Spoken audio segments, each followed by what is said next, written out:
किसका तरंग सबसे अधिक होगा। सोनार के बारे में इससे भी काफी ज्यादा आपके क्वेश्चन पूछे जाते हैं। तो सोनार में क्या होता है, जिसको आप कहते हो साउंड, नेविगेशन एंड क्या होता है, रेंजिंग। दो भागों में बांटा जाता है। पहली तो होती है यांत्रिक तरंगें जिनको हम मैकेनिकल वेव्स कहते हैं, दूसरी होती है विद्युत चुंबकीय तरंगें जिनको हम इलेक्ट्रोमैग्नेटिक वेव्स कहेंगे। अनुदैर्ध्य तरंगों का उदाहरण है तो क्या है, लॉन्गिट्यूडनल वेव्स कौन हो, तो ये साउंड यानी कि ध्वनि जो होती है आपकी अनुदैर्ध्य तरंग होती है। लाल रंग जिसका तरंग सबसे अधिक होता है उसका प्रचलन क्या होता है, सबसे कम होता है। तरंग दैर्ध्य को क्या कहा जाता है, वेवलेंथ। वेव का मतलब होता है तरंग और लेंथ का मतलब होता है उसकी लंबाई। कोई वेव है उसकी लंबाई कितनी है उसी को तरंग दैर्ध्य कहा जाता है। जय हिंद एस्पिरेंट, स्वागत है आपका एजू फॉर इंडिया के प्लेटफॉर्म पर। और पेट 2022 से संबंधित जो साइंस के बहुत ही महत्वपूर्ण क्वेश्चंस हैं उनको हम देखेंगे। जो आपका चैप्टर है तरंग गति और ध्वनि, उस चैप्टर से जो भी यहाँ पर बेसिक बातें और फैक्ट्स और उससे जो प्रीवियस ईयर क्वेश्चंस जो निकलते हैं उनको यहाँ पर एक साथ हम देखने वाले हैं। तो चलिए स्टार्ट करते हैं। तरंग गति, तरंग गति के बारे में जानेंगे कि क्या है। तो तरंग क्या है, तरंग किसी माध्यम में उत्पन्न विक्षोभ है जो उद बिंदु से माध्यम के कणों के वास्तविक स्थानांतरण के बिना सभी दिशाओं में संचरित होता है। अब इसको थोड़ा सा डिटेल में जानते हैं सिंपल तरीके से। तरंग क्या है कि तरंग कहाँ से उत्पन्न विक्षोभ यानी कि कोई डिस्टर्बेंस उत्पन्न होता है। विक्षोभ क्या होता है कि कोई एक डिस्टर्बेंस उत्पन्न होता है कहीं से और क्या करता है, मान लो कि ये पॉइंट है यहाँ से उत्पन्न हुआ और क्या होता है कि उद बिंदु जहाँ से उत्पन्न होता है उसके माध्यम एक मीडियम होगा, वहाँ के जो पार्टिकल्स होंगे, कण होंगे, उनके वास्तविक स्थानांतरण के बिना सभी दिशाओं में संचरित होता है। अब मान लो कोई यहाँ पर स्प्रिंग है, इस तरीके से यहाँ से स्टार्ट हुई है और ये यहाँ तक मान लो कि आएगी, तो क्या होगा, स्प्रिंग जो जहाँ है वहीं रहेगी। लेकिन क्या होता है, इनके माध्यम के कण क्या होते हैं, कंपित होते रहते हैं, यानी कि फ्रीक्वेंसी में होती रहती है। तो इस तरीके से क्या होती है, यहाँ पे तरंग पैदा होती है। तो यही, और उसमें जो एक वेव्स होती है तरंग की, उसको क्या बोलते हैं, तरंग गति कहते हैं। अब तरंगों के बारे में बात करें तो इनको मुख्यतः दो भागों में बांटा जाता है। पहली तो होती हैं यांत्रिक तरंगें जिनको हम मैकेनिकल वेव्स कहते हैं, दूसरी होती हैं विद्युत चुंबकीय तरंगें जिनको हम इलेक्ट्रोमैग्नेटिक वेव्स कहेंगे। अब देखते हैं यांत्रिक तरंगों को। यांत्रिक तरंगें क्या होती हैं, दो टाइप्स की होती हैं, यानी जिनको आप मैकेनिकल वेव्स कहते हो। पहली तो होती हैं अनुप्रस्थ तरंगें जिनको आप ट्रांसवर्स कहते हो, ये चलती हैं इस फॉर्मेट में। कौन सी, अनुप्रस्थ तरंगें। और अनुदैर्ध्य तरंगें जिनको आप लॉन्गिट्यूडनल वेव कहते हो वो चलती हैं कंप्रेशन और रिफ्रैक्शन के फॉर्म में, कंप्रेशन और रिफ्रैक्शन के फॉर्म में। तो इनको आगे डिटेल में देखते हैं। आप देखते हैं यहाँ पर आपका लॉन्गिट्यूडनल, जिनको आप क्या कहते हो कि अनुदैर्ध्य तरंगें। अब इनमें क्या होता है, लॉन्गिट्यूडनल वेव्स क्या होते हैं, इनके पार्टिकल्स क्या होते हैं, जो जहाँ से स्टार्ट होता है, यहाँ से स्टार्टिंग पॉइंट है और ये मान लो कि एंड पॉइंट है। लेकिन यहाँ पर क्या होती है, जो वेव है वो चलती रहती है। यहाँ पर कंप्रेशन बनेगा, यानी कि जब घनत्व डेंसिटी ज़्यादा होगी तो कंप्रेशन हो जाएगा। फिर विरलन जो होता है उसको रिफ्रैक्शन बोलते हैं और फिर कंप्रेशन बनता है। तो इस तरीके से क्या होती है, गति करती रहती है। अगर बात करें लॉन्गिट्यूडनल वेव्स कौन हो, तो ये साउंड यानी कि ध्वनि जो होती है आपकी अनुदैर्ध्य तरंग होती है, यानी कि लॉन्गिट्यूडनल होती है। इसी तरीके से देखते हैं वेव, ये ट्रांसवर्स देखते हैं। और ट्रांसवर्स वेव क्या होती हैं, ये क्या होते हैं, इनके माध्यम के कण इस तरीके से मूव करते हैं, जहां पर श्रृंग और गर्त बनते हैं इनमें भी। और ये यहाँ इस पॉइंट से लेकर के इस पॉइंट के बीच की जो दूरी होती है उसको वेवलेंथ कहा जाता है, जिनको लैम्डा से डिनोट करते हैं। आगे चल करके इसको डिटेल में देखेंगे। और ट्रांसवर्स यानी कि अनुप्रस्थ जो होती है उसका अगर एग्जाम्पल देख लें तो क्या होता है कि पानी की जो सतह है उस पर हम कोई चीज़ फेंकते हैं, नदी मतलब स्थिर पानी जो होता है, कह सकते हैं तालाब या कुछ है, तो वहाँ पर जो वेव्स पैदा होती हैं वो ट्रांसवर्स यानी कि अनुप्रस्थ तरंगें वहाँ पर पैदा होती हैं। ये एग्जाम में आपके पूछा जाता है। चलिए आगे देखते हैं, ध्वनि के बारे में जानते हैं। ध्वनि क्या है, ध्वनि एक क्या है, ऊर्जा का एक रूप है। इससे क्या होता है कि श्रवण की संवेदना पैदा होती है। ऊर्जा का वह रूप है जो पैदा होता है और हमारे कानों में या कोई मीडियम होता है वहाँ पर सुनाई पड़ता है, तो वो क्या होती है, ध्वनि तरंगें होती हैं। ध्वनि तरंगों के रूप में क्या करती हैं, गमन करती है। कैसे चलती हैं, वेव्स के रूप में चलेंगी। और ये क्या होती हैं, कंपायमान वस्तु से ही क्या होती हैं, पैदा होती हैं। मान लो कि ये स्ट्रिंग है, अब अगर आप इसको क्या करोगे, मूव करोगे तो ये क्या होगी, कंपन करेगी तो क्या होगा, यहाँ से ध्वनि की तरंगें उत्पन्न होंगी। फिर क्या कि पदार्थ जिसमें ध्वनि गमन करती है वो क्या कहलाता है, माध्यम यानी कि मीडियम कहलाता है। इसका बहुत ही ज़्यादा रोल होता है ध्वनि का गमन करने में, और इससे बेस क्वेश्चन भी काफ़ी ज़्यादा पूछे जाते हैं, जिनको अभी डिस्कस करेंगे हम। ध्वनि तरंगें यांत्रिक तरंगें कहलाती हैं। कैसी तरंगें होती हैं, यांत्रिक तरंगें, क्योंकि इनके संचरण के लिए द्रव्यात्मक होता है, यानी कि माध्यम कौन होगा, ठोस हो सकता है, द्रव हो सकता है, गैस हो सकता है, ये आवश्यक होती हैं। और निर्वात होता है माध्यम, वो भी देखते होगा कि नहीं होगा। फिर क्या होगा कि ध्वनि की चाल, तो ध्वनि की चाल उस माध्यम की प्रकृति पर निर्भर करती है। कौन सा, जिस माध्यम से हो करके ध्वनि गमन कर रही है, ध्वनि की तरंगें जिससे चल रही हैं, जा रही हैं, जिससे गमन होकर जिसमें होकर वह गमन करती है, ठीक है। ध्वनि की चाल भिन्न भिन्न माध्यमों में भिन्न भिन्न होती है, यह आप अच्छी तरीके से जानते हो किसमें कितना होता है, वो उसकी डेंसिटी पर निर्भर करता है। आगे देखते हैं सोनार के बारे में, इससे भी काफी ज्यादा आपके क्वेश्चन पूछे जाते हैं। तो सोनार में क्या होता है, जिसको आप कहते हो साउंड नेविगेशन एंड क्या होता है रेंजिंग। इसका यूज होता है यहाँ पर जो आपके नाव या जहाज होते हैं पानी की, और ये पानी की सतह पर होते हैं, और इसके नीचे सी बेड होता है, यानी कि समुद्र तल जो होता है, वहां पर क्या है, कोई किसी वस्तु का मतलब कितनी गहराई पर है या कहाँ है, उसको पता लगाने के लिए सोनार का यूज करते हैं। इसमें क्या होता है कि पहले तो क्या करते हैं, ट्रांसमिट करते हैं, फिर वहां से रिफ्लेक्ट होकर के जो वेव आती है, इसको क्या बोलते हैं, रिसीवर। इसी के द्वारा अंदाजा लगाया जाता है, कैलकुलेट करके पता लगाते हैं कि इसकी कितनी गहराई है या कोई चीज कितनी गहराई में कहाँ पर है। और इसी तरीके से जो बैट होते हैं आपके चमगादड़, ये क्या होते हैं, पराध्वनि उत्सर्जित करते हैं, और इसके द्वारा ही रात में क्या करते हैं, वो चलते हैं और अपना शिकार भी करते हैं, जैसा कि आप यहाँ पर देख पा रहे हो। और ये इस तरीके से सीधे सीधे एग्जाम में क्वेश्चन बना के पूछा भी जाता है। अब देखते हैं क्वेश्चन जिसको आप कहते हो कि अनुदैर्ध्य तरंगों का उदाहरण है, तो क्या है, रेडियो तरंगे हैं या ध्वनि तरंगे हैं, एक्स किरणें या गामा किरणें, या फिर नन ऑफ दिस, यानी कि उपयुक्त में से कोई नहीं। तो अगर यहाँ पर देखें कि अनुदैर्ध्य तरंगों का उदाहरण कौन हो सकता है, तो ये ध्वनि तरंगें होती हैं। अभी हमने पीछे इसके पहले डिटेल में पढ़ा है, इसको देखते हैं डिटेल में कि किसी माध्यम में यांत्रिक तरंगों के संचरित होने पर यदि माध्यम के कण संचरण की दिशा के समानांतर कंपन करते हैं तो उस तरंग को अनुदैर्ध्य तरंग कहा जाता है। यानी कि क्या होगा, संचरण जिस दिशा में हो रहा है उसके समानांतर ही उसके क्या कर रहे हैं, ध्वनि के कण गति करते हैं, कंपन करते हैं, तो वो अनुदैर्ध्य तरंग कही जाती है। ध्वनि तरंगें क्या होती हैं, अनुदैर्ध्य तरंगें होती हैं, यानी कि लॉन्गिट्यूडनल वेव होती हैं। अनुदैर्ध्य हो या लॉन्गिट्यूडनल हो, वो क्या है, ध्वनि तरंगें हैं। अगला देखते हैं, जब एक ध्वनि तरंग एक माध्यम से दूसरे माध्यम में जाती है तो वह राशि जो अपरिवर्तित होती रहती है वो क्या है, ऐसी कौन सी चीज है जो नहीं बदलती है। तो आवृत्ति नहीं बदलती है, या आयाम नहीं बदलता है, या तरंगदैर्ध्य या चाल क्या नहीं बदलता है।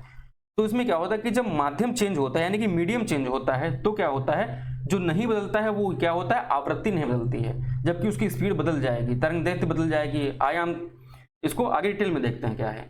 ध्वनि जो क्या है, यहाँ पर एक स्थान से दूसरे स्थान तक कैसे तरंगों के रूप में गमन करती है, सबसे पहले देख चुके हैं। फिर क्या है कि ध्वनि तरंगे क्या हैं, अनुदैर्ध्य यांत्रिक तरंगे हैं। अब देखते हैं कि ध्वनि जब एक माध्यम से दूसरे माध्यम में जाती है तो ध्वनि की क्या होगी, चाल यानी कि स्पीड, और तरंगदैर्ध्य क्या है, क्या होगी, बदल जाती है, जबकि आवृत्ति नहीं बदलती है। आगे देखते हैं तरंगदैर्ध्य। इतनी देर यहाँ पर देख रहे थे कि तरंगदैर्ध्य क्या है, तो डिटेल में यहाँ नहीं देखा, हमने यहाँ पर रख लिया जिससे कि आपका जो एक शब्द है तरंगदैर्ध्य है या कॉन्सेप्ट है वो आपका क्लियर हो जाए। तो तरंगदैर्ध्य को क्या कहा जाता है, वेव लेंथ। वेव का मतलब होता है तरंग, और लेंथ का मतलब होता है उसकी लंबाई। कोई वेव है उसकी लंबाई कितनी है, उसी को तरंगदैर्ध्य कहा जाता है। अब इसको क्या करते हैं, अब ये बार बार रिपीट होती रहती है। देखो यहाँ से कोई पॉइंट स्टार्ट होता है और यहाँ पर मान लो कि यहाँ पर ये यहाँ से ट्रांसमिट हो रहा है, यहाँ पर कोई रिसीवर लगा हुआ रिसीव कर रहा है, तो यहाँ से चलता है, तो यहाँ पर क्या होता है, कंप्रेशन रिफ्लेक्शन इस तरीके से चलते रहते हैं। तो ये जो होता है मैक्सिमम और ये दूसरा मैक्सिमम, इसके बीच की डिस्टेंस होती है, इसको वेवलेंथ कहा जाता है, तरंग दैर्ध्य। और इसका अगर फॉर्मूला देखें तो क्या होता है, lambda upon new by F. इस तरीके से आप इसको जान सकते हो। तो सबसे बड़ी चीज थी कि इस शब्द को जानना, अगर इस शब्द को जान गए तो तरंगदैर्ध्य या वेवलेंथ क्या है उसको आप जान जाओगे। आगे देखते हैं क्वेश्चन कि सामान्य जो होता है जनरल टीवी रिमोट कंट्रोल में उपयोग की जाने वाली तरंगें होती हैं, कौन कौन सी होती हैं। एक्स किरणें होंगी, या परावैंगनी किरणें होंगी, या अवरक्त किरणें होंगी, या फिर गामा किरणें होंगी। तो टीवी कंट्रोलर में क्या होता है, वहां पर एक्स किरणें यानी कि अवरक्त किरणें होती हैं, ना कि एक्स किरणें। इनको डिटेल में देखते हैं कि टेलीविजन के रिमोट कंट्रोल में जो तरंगें प्रयुक्त होती हैं वो होती हैं विद्युत चुंबकीय तरंगें, जो अवरक्त किरणें होती हैं। फिर क्या होता है कि इसमें क्या होता है, ऑन ऑफ करने के अलावा भी क्या होता है, चैनल चेंज करना आजकल जानते हैं, और आवाज की तीव्रता को बढ़ाना या उसकी क्वालिटी को बढ़ाना, इसमें भी क्या होता है, रिमोट का यूज किया जाता है। फिर आता है कि एक कंपन जो आपका कंपन कर रहा होता है, कौन, क्वार्ट्ज क्रिस्टल, उसके द्वारा हवा में उत्पन्न अल्ट्रासोनिक तरंगे तरंग गति का उदाहरण है। कौन सा है, इनमें से कोई नहीं है, या फिर अनुप्रस्थ तथा अनुदैर्ध्य का संयोजन है मिला करके, या फिर अनुदैर्ध्य सिर्फ है, या फिर अनुप्रस्थ है। तो जो आपका कंपित क्वार्ट्ज क्रिस्टल है, तो हवा में क्या होता है, अल्ट्रासोनिक तरंगे क्या होता है, उत्पन्न करता है। उनकी तरंग गति किसका उदाहरण है, तो ये है आपका अनुदैर्ध्य तरंगे जो होती हैं, अनुदैर्ध्य होती हैं, इनका उदाहरण है, ऐसे आपको याद रखना है। अब इसमें क्या होता है कि एक कंपित क्वार्ट्ज क्रिस्टल द्वारा हवा में उत्पन्न अल्ट्रासोनिक तरंगे अनुदैर्ध्य तरंग गति का एक उदाहरण है। और तरंगे कितनी दो प्रकार की होती हैं, आपने देखा विद्युत और यांत्रिक। विद्युत चुंबकीय होता है पूरा नाम। और फिर क्या होता है तरंगे, यांत्रिक तरंगे कितने टाइप्स की होती हैं, आपने देखा कौन सी, अनुदैर्ध्य होती हैं, अनुप्रस्थ होती हैं। फिर अगला क्वेश्चन दिया हुआ है कि निम्नलिखित में से कौन सा पदार्थ एक ध्वनिक यानी कि सोनार्स का पदार्थ है। लकड़ी है, पानी है, रबर है या फिर लोहा है। तो इसमें लकड़ी, पानी, रबर हो नहीं सकता, लोहा है यानी कि एक मेटल है, उसके द्वारा इसमें हो सकता है। अब इसमें क्या है, लोहा एक ध्वनिक यानी कि सोनारस पदार्थ है। अब इसमें क्या होता है कि लोहा धातु से उत्पन्न होने वाली विशेष प्रकार की ध्वनि को अनुनादी ध्वनि कहा जाता है। एक यहाँ पे सब निकल के आता है अनुनादी ध्वनि। और क्या है कि धातु में अभिलाक्षणिक गुण होता है, इसी कारण से क्या होता है मंदिर में, स्कूलों में जो भी होता है घंटे यूज किए जाते हैं वो मेटल से बने होते हैं। अगला क्वेश्चन देखते हैं, इसमें दिया है कि किसका तरंग दैर्ध्य सबसे अधिक होगा। तरंग दैर्ध्य की बात कर रहे हैं। और तरंग दैर्ध्य क्या है, आपने पीछे जाना है इससे पहले, ठीक है। इनके जो बीच की डिस्टेंस होती है, अब ये कितनी ज्यादा होगी कितनी कम होगी, इसी डिस्टेंस को क्या कहेंगे, तरंग दैर्ध्य कहेंगे। अब इसमें रंग कौन सा होगा, नीला होगा, हरा होगा, पीला होगा, नारंगी होगा। तो इसमें जो तरंग दैर्ध्य है इसमें आपका नारंगी रंग होगा। ऑप्शन नंबर डी आपका सही उत्तर होगा। इसको डिटेल में जानते हैं कैसे होगा कि सूर्य के प्रकाश में बैंगनी रंग जिसका तरंग दैर्ध्य सबसे कम होता है, प्रकीर्णन सबसे अधिक होता है। लाल रंग जिसका तरंग दैर्ध्य सबसे अधिक होता है, उसका प्रकीर्णन क्या होता है, सबसे कम होता है। इसके बाद क्या होता है, नारंगी रंग का तरंग दैर्ध्य अधिक होता है। नारंगी रंग का तरंग दैर्ध्य अधिक होता है। तरंग दैर्ध्य या फिर जो क्वेश्चन था यानी कि प्रश्न था उसका उत्तर है। अब तरंग दैर्ध्य का जो क्रम है वो क्या होगा, तो सबसे पहले लाल आएगा।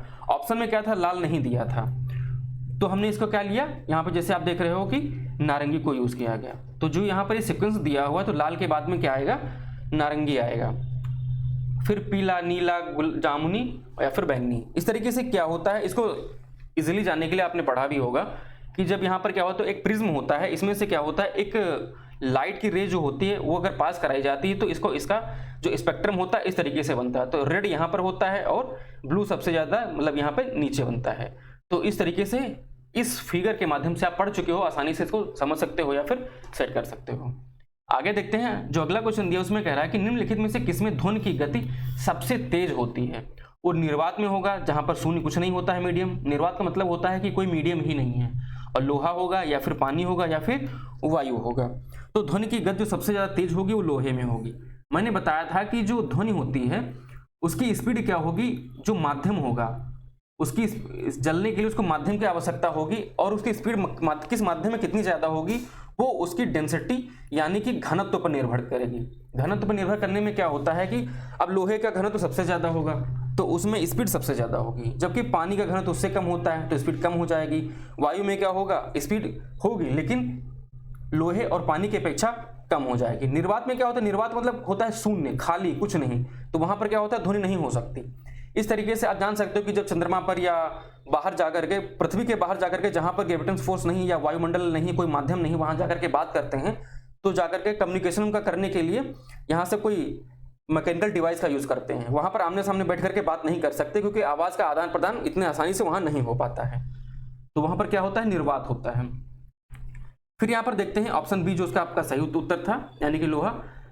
फिर दिया है कि ध्वनि की चाल विभिन्न माध्यमों में भिन्न भिन्न होती है। ध्वनि की चाल मुख्यतः क्या होता है, प्रत्यास्थता तथा घनत्व पर निर्भर करती है। मैंने बताया कि जितना घनत्व ज्यादा होगा उतने ही उसकी स्पीड ज्यादा होगी इसकी ध्वनि की। गैसों के सापेक्ष द्रवों में प्रत्यास्थता अधिक होती है, प्रत्यास्थता की बात चल रही है। और ठोसों में सबसे अधिक होती है। यही कारण है कि द्रवों में ध्वनि की चाल गैसों की अपेक्षा अधिक होती है और ठोसों में सबसे अधिक होती है। निर्वात में ध्वनि की चाल 0 होगी, जल में ये 1493 होगी और लोहे में ध्वनि की चाल 5130 होगी। लेकिन सबसे ज्यादा आपको जो याद रखना है वो ये कि वायु में जो ध्वनि की चाल होती है वो कितनी होती है। ऐसा क्यों, ये 332 मीटर पर सेकंड होगी। और ऐसा इसलिए बता रहे हैं कि आप जो पढ़ते हो कि जो रॉकेट वाले जो रॉकेट होते हैं कितनी मैक की गति से चलते हैं, अल्ट्रासोनिक, मैक, इस तरीके, तो इनका निर्धारण इसी वायु की गति से ही होता है या वायु की गति से ही कंपेरिजन करके यहाँ पर फाइंड किया जाता है, निकाला जाता है।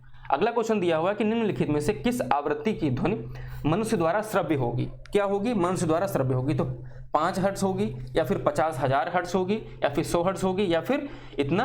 ऑप्शन डी सही होगा। क्या सही होगा इसमें, ये देखते हैं। तो सबसे पहले देखते हैं कि मनुष्य कितने से कितने के बीच में सुन सकता है। आपको पता होगा कितना सुनता है, 20 से 20,000। 20 से क्या होता है 20,000 हर्ट्ज के बीच में क्या करता है, वो सुन सकता है। तो 20 से 20,000 के हर्ट्ज के बीच में क्या होगा, ऑप्शन सी आपका सही उत्तर होगा। यानी कि 100 किसके बीच में, इसी के बीच में लाई करेगा, तो क्या होगा आपका ऑप्शन सी सही होगा। ऑप्शन सी सही होगा।